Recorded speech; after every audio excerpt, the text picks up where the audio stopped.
بسم اللہ الرحمن الرحیم۔ السلام علیکم۔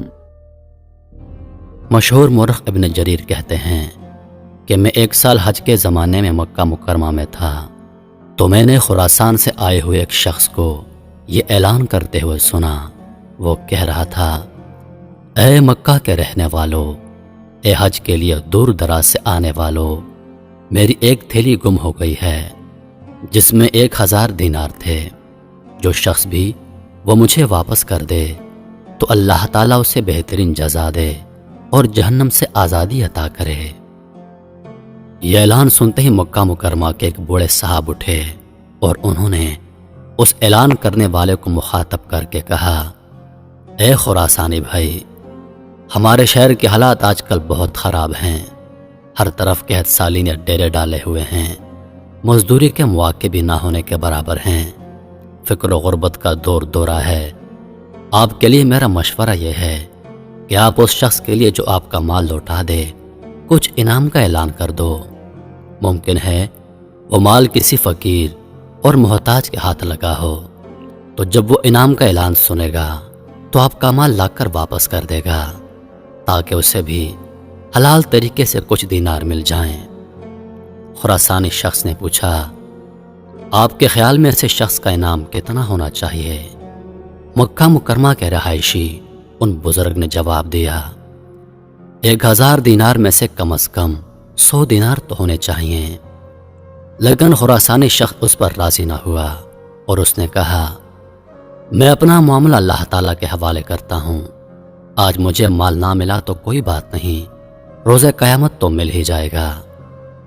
ابن جریر طبری کہتے ہیں کہ میں یہ سارا مکالمہ سن رہا تھا اور میں سمجھ گیا کہ یہ مال کسی اور کو نہیں، اسی بابا کو ملا ہے، لیکن یہ بغیر کسی حلال انعام کے اسے واپس نہیں کرنا چاہتے۔ شاید یہ بہت محتاج اور فقیر ہے۔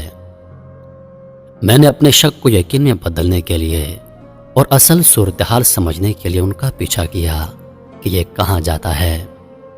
وہ بابا جی اپنی جگہ سے اٹھے اور مکہ مکرمہ کے پرانے محلے کے ایک کچے گھر میں داخل ہو گئے۔ ابن جریر طبری باہر کان لگا کر سن رہے تھے۔ اندر گھر سے آواز آئی۔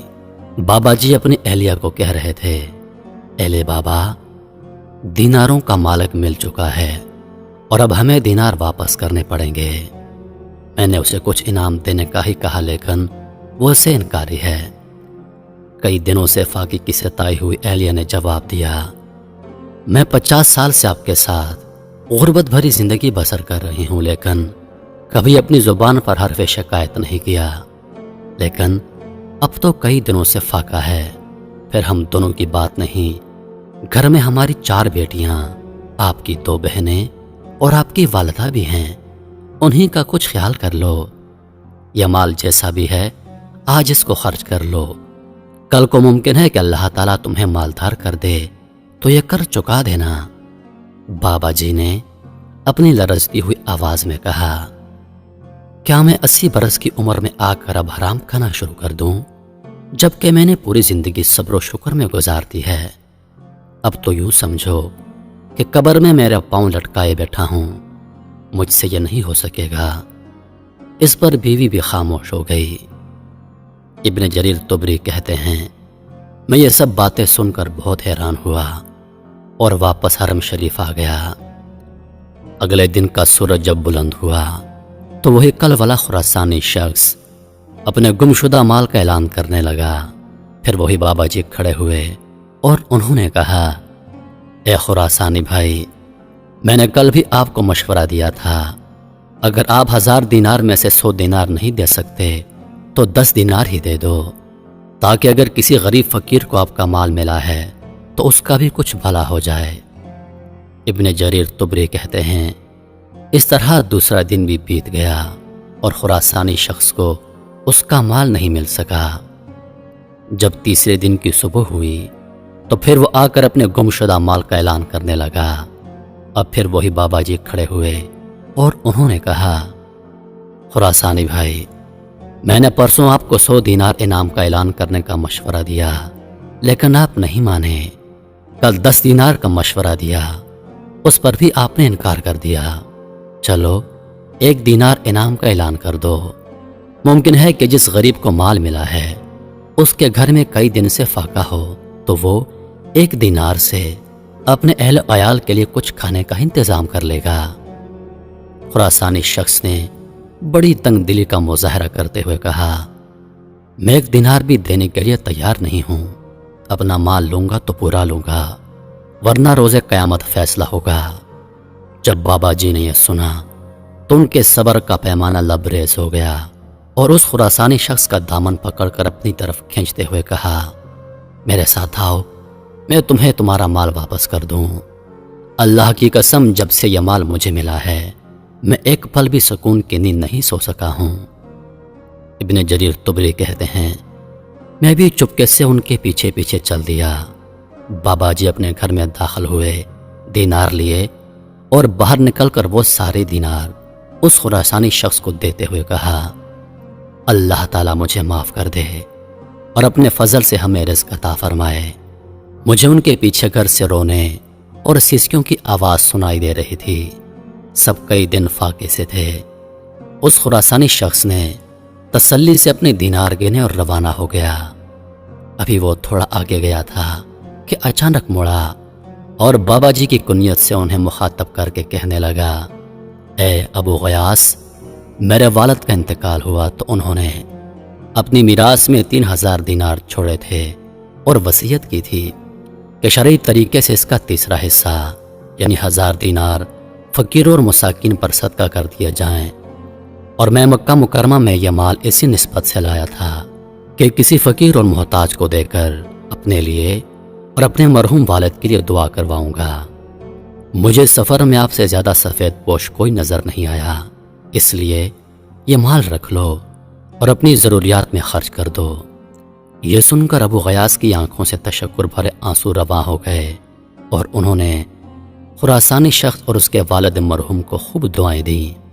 پھر وہ جب خراسانی شخص وہاں سے جانے لگا، میں بھی واپس ہونے کے لیے مڑا تو پیچھے انہی بابا جی ابو غیاث کی آواز سنائی دی، بیٹا رک جاؤ، میں پہلے دن سے دیکھ رہا ہوں کہ تم میرا پیچھا کر رہے ہو اور میرے معاملے سے باخبر ہو۔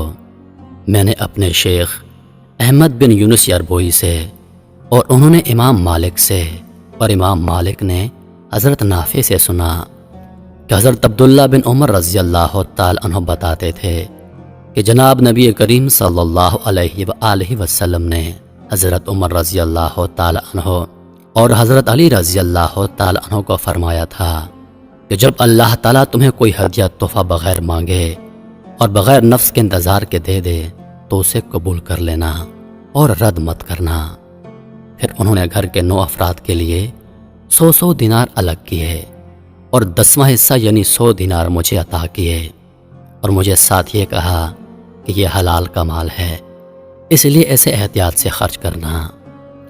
ابن جریر طبری کہتے ہیں کہ میں وہ 100 دینار 2 سال تک خرچ کرتا رہا اور خوب علم حاصل کیا۔ اللہ کریم ہم سب کو اپنے لطف و احسان سے اس کا یقین عطا فرما دے کہ جو رزق ہمارے نصیب میں لکھا ہے وہ ہمیں ضرور ملے گا، چاہے وہ کہیں پر بھی ہو، اور جو رزق ہمارے حصے کا نہیں وہ ہمارے کام نہیں آئے گا، خواہ ہمارے ہاتھ میں ہی کیوں نہ ہو۔ بس رزق حلال کے اہتمام اور حرام سے بچنے کے لیے یہی کنجی ہے۔ باقی رزق حلال کے لیے محنت، مسنون دعاؤں اور مقبول وظائف بھی بندے کو اللہ تعالیٰ سے جوڑنے کے ذرائع اور بہانے ہیں۔ اللہ پاک ہم سب کو سمجھنے اور نیک اعمال کرنے کی توفیق عطا فرمائے، آمین یا رب العالمین۔ میں امید کرتا ہوں کہ ویڈیو آپ دوستوں کو پسند آئی ہوگی۔ ویڈیو پسند آ جائے تو لائک اور شیئر ضرور کر دیجیے گا، اور آنے والی نئی ویڈیوز کے لیے ہمارے چینل کو سبسکرائب کر دیں اور ساتھ میں موجود گھنٹی کے بٹن کو ضرور دبا دیں تاکہ ہماری ہر نئی آنے والی ویڈیو سب سے پہلے آپ تک پہنچے۔ مجھے دیجیے اجازت، سانسوں نے وفا کی تو اگلی بار ایک اور ویڈیو لے کر آپ کی خدمت میں حاضر ہوں گا۔ تب تک کے لیے خدا حافظ۔ اللہ پاک آپ سب کا حافظ و نگہبان۔ ہنستے رہیے اور ہمیشہ مسکراتے رہیے۔